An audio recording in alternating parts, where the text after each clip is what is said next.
Aristotle is really in a sense, I know that it's not true literally, but in a sense, he's the first philosopher, first philosopher in the sense that he institutionalized philosophy or define it as a discipline with its different branches and things. And I think he does this also because he's the first historian of philosophy. So he's a philosopher, but also a historian of philosophy in the sense that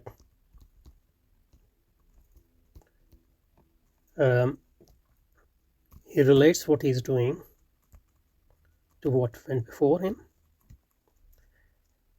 and develop his thought based on that, and see his own thought as a sort of summation of philosophy up to that point.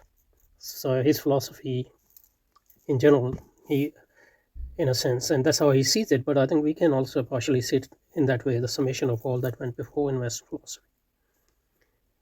And also he sees his philosophy as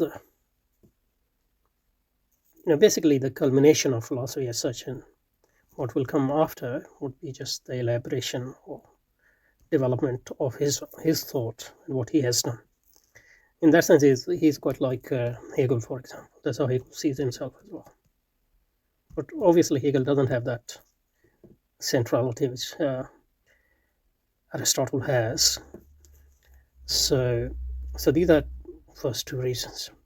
These are the first two reasons. The first one is actually the first one to, in a sense, the first philosopher in the technical sense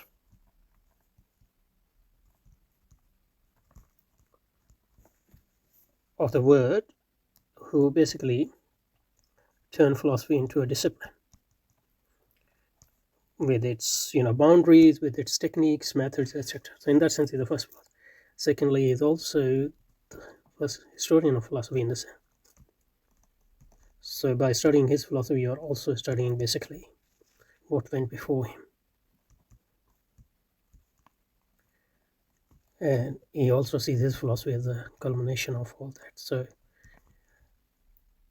in a sense, to understand his philosophy, you would also you would have to understand what went before him, even if through his eyes. Okay. From this, we can come to the fourth point, that